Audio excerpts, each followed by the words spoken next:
السلام عليكم ورحمة الله وبركاته. جرت أمتك أشتي أكم نجا كيساني أنا جرى الحمد لله. هم بدي كيسانو كم بيا كيسف بيا لا جرتن ومرتي كيسانو يو كيسة تور فيديو كم كودا وتاني لايك شير ناكو تاني نجا جبيستا جرتن ودنا كلا توماس نيجا شمبر بعدا أكسوما أمتك أشتي حدا وان باي إنا قد سيسيتوكو سنتي مولو فين جرى الناس مال سيتن مجتي مقدس جدام تكنا argaa jirtan miidiyaa irratti jechuudha. Dhugaa rabbii mucaa kana jechuudha. Ji'a lamaa fi gibbii nu keessa jiru keessa jiraatti ture. Mucaa obboleetti qaalittii kooti. Mucaa asii bira dhuftee mucaa qabdii ture ji'a lamaaf jechuudha. Baddee hojjetti Maqdas kuni mucaa qabdii ture mucaa daa'ima jechuudha. Ji'a lama gibbiin jiraanne keessa waan jiraatteennaa wal beekna baay'ee sirriitti jechuudha. Nama mucaa tokko illee hin qabdi biyyarraayyuu jechuudha. Nama bakka lamaan si waa baay'ee ture, waa baay'ee yaaddi ture. Kulaalitii dhukkubsatti. Kulaalitii akka dhukkubsattu kana hin beektu isiin. Akka itti jabaate akka infekshinii godhe wanti isiin irraa beektu hin jiru. Garuu gizee simmeetiin kun itti dhaga'ama. Gizee dhukkubuun bakka kana dhukkuba jettee dubbatti. Gizuma hunda mucaa baattee teessi. Gizee mucaa baattee teessu gara gizee kaaniin fiiddi ijoolleen bakka tokko hin teessu akkuma isin beektanu. Ijoollee wajjin gizee fiigaa ooltiin dadhabdiin hin teessi bakka tokko maaliif calluma itti teessi maaliif oliin galtu faa jedheetiin gizee tokko haasuufis baay'ee naazinsiisti. Gizee hunda callisuu filatti mucaan kun hin dubbattu iyyuu jechuudha. Amma hin danda'u maaliif kulaalitii waan dhukkubsattuu fi kulaalitii kana zimmetteetuma kulaalitii bakka kana dhukkubeetti malee akka kulaalitiin siikuun hojii dhaabe akka kulaalitiin siikuun dadhabe mucattii wanti isiin irraa beektu hin jiru jechuudha. Amma niitiidhaanii madaamisiitiin maal jetti dadhabeen jira hin danda'u kanaafuu ani deemuun barbaadaa jetti. Mana ijaazaa qabdi damooza si kennitee fi jala lama duwwaa gibbiin jiru sana keessa hojjette jechuudha. Damooza si fudhattee deemte. Achiin booda guyyaa tokko hasaabbiidhaan wal dubbisna akkam nagaa keetii waan akkasii telegiraamiidhaan waan adda addaatti waliin haasofna turre. Achiin booda dhukkubsattee mana haakimii al'een keessa warri jirtan beekuu dandeessanii tawaan mana hospitaala guddaa kan mootummaa jechuudha. Tawaan bakka jedhamu. Achi dhaqxeetu guyyaa 15 ciifte tawaan sana keessa jechuudha. Waan isin ajaa'ibu anillee haati niitii keenya dhukkubsattee jechuudha. Jaartii dadhabduu waan taate jennaani nyaatas nyaachuu waan hin dandeenyeennan tuubboon isii funyaan kanatti gaxxamamee fi tuubboo sanaan nyaata fudhatti ture. Amma niitiin haati koo kuni nan qayyaraa fi tuubboo isii kan funyaan keessa jiru kana baaseetanii opereeshinii gochisiiseetanii as garaa isiirratti daqqansiisaa fi jettee fuutee deemte. Gizee hunda arabni yeroo danuu kan deemanu mana haakimii kan mootummaa Tawaam hospitaal kan jedhamu kuni guddaadha. Mana haakimii guddaadha. Al'een keessa jechuudha. Ijoolleen al'een hin beekani. Anis immoo gaasiin achi deemtu torbanii lamaaf ciifte jaartiin achi jechuudha. Opereeshinii taatee fayyuu fi didee jedhee bishaan baasee waan adda addaa innan dooktoriin hin baasneefi isiin achumatti kutaa qabattee kifilii VIP qabattee achumatti haadha isii dhukkubsiisaa turte. Anis torbii lama hojii dhaabee isii wajjin mana haakimiin ture jechuudha. Tawaamuma keessa jechuudha. Ani gaaf mucattiin kun akka dhukkubsattee achi jirtu wanti irraa beeku hin jiru. Ijoolleen qaallittii sanaa ijoolleen qaallittii madaamiisii jechuudha. Ijoolleen daa'imni hin beekani of beekanii daa'imallee yoo ta'anii sarraateenyaan keenya akkasii kutaa sana ciisaa jirti jedhanii dubbatan. Erga nu manatti deebinee jechuudha. Ani hojii waan hangaluu jennan naaf hin mijatu dhaqee ilaaluun illee. Achi booda gaafan bilbila isiitti bilbilli ishii hin hojjetu. Waadannoo sadii wanni irraa beekuu hin jiru. Nama gaafadhu hin dhabe. Ani miidiyaa irratti hin arge mucaan kun amma du'uusiyyuu jechuudha.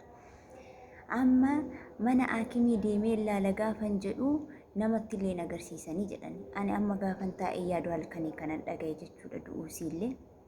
Jara madaamoota keenyatti hin himne hin gargaarayyuu jedhaa turanii jarri jechuudha. Hin beektanii uummata biyya keenyaa uummata hattuudha.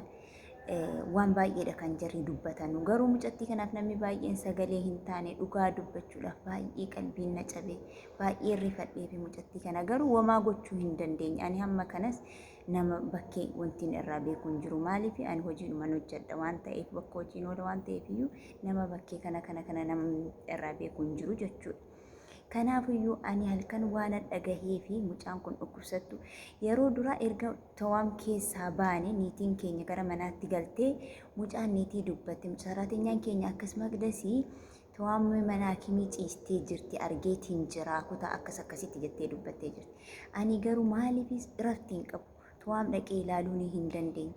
Halkanii dheengaddaa mucaan duute jedhanii miidiyaa irratti laxxafanii mucaa kana gaafan bilbila sitti bilbilu hin hojjetu gaaddenya siillee wanti irraa beeku hin jiru wanti godhuun dadhabee maarraja eessa akkam fudhadhu hasa qabamata ta'e bakka fudhadhu waa tokko gochuu hin dandeenye ijoollee miidiyaa irra jiran ijoollee tokko gaggaafadhee saarafa keessaan gaafadhee ijoolleen baay'een erga saaraadhaan gahanii fi jiranii saaraan immoo nama baay'eedhaan waan wal beektuuf iyyuu imbaasiitti illee dabarsuu dandeessi.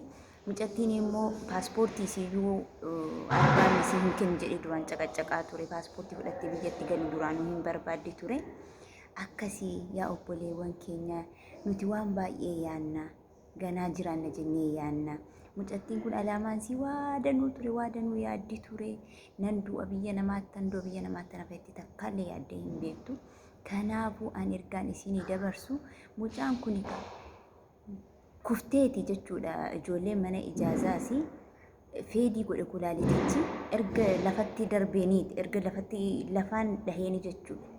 Achi kufteetii ambulaansii waamanii ijoolleen karaarra ijoolleen keenya koo al tokko dhugaa rabbi baay'ee nama ajaa'ibu ijoollee hunda jechuu miti kan namaaf rifatanullee kan nama yaadanullee jiru akkasuma immoo kan namatti yaadullee jira nama keenya keessa jechuudha. Amma mucaa kana ambulaansii waamanii jechuudha. Ambulaansiidhaan gaggeessaniitu bilbila sii ergaa fudhatan. Bilbila sii hiriyoonni sii ergaa fudhatan. Eenyu akka ta'e garuu ani wanti hin beeku hin jiru. Bilbila sii hiriyoonni sii irraa fudhatanii jechuu malee jechuudha.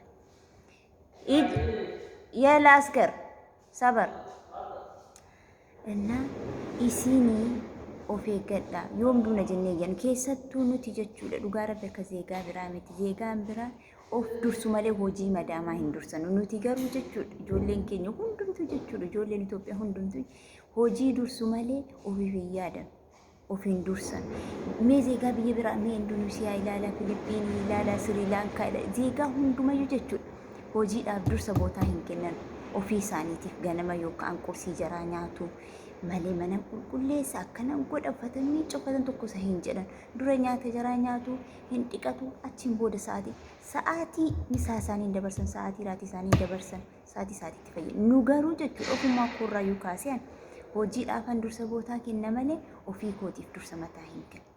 Kanaaf yaa obboleewwan koo keessattuu nu ijoolleen shamarranii miidhamuu dandeenya jechuudha dhukkuba kulaaliitiitiin hamma isiniif hin galu booddee isiniif gala. Kanaafuyyuu warri mana madaamii keessa hojjettan obboleewwan koo shamarranii hundumti keessan jechuudha of eeggannoo godhaa nyaata keessan sirriitti nyaadha bishaan sirriitti dhugaa yeroo yerootti immoo deemaatii ilaalama mana yaalaatti of marammaraa of ilaala nu gaafa kufne qofa of beekna jechuudha. Kunoo mucattiin kun guyyaa 15 hospitaala ciiftee na gargaaraa uummanni Itoophiyaa na gargaaraa jedhaa turte garuu kunoo duute kunoo askiriiniin siyyuu biyya ergamuu dhiisuu embaasiin qaqqabuu dhiisuu wanti nu irraa beeknu tokkoyyuu hin jiru jechuudha. Kanaafuyyuu Rabbiin akkuma biyya keenyaa nu baasee akkuma maatii keenyarraa nu fageesse nagaan biyya keenyatti hunduma keenyayyuu inni nu eege harka isaa nurra qabate nagaan biyya keenyatti nu haa deebisu.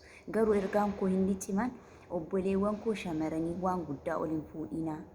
Of eeggadhaa hojiilee hojjettan nyaatallee caggaarraallee jechuudha. Kan nuti hundumti keenya caggaarraa dhukkubsan.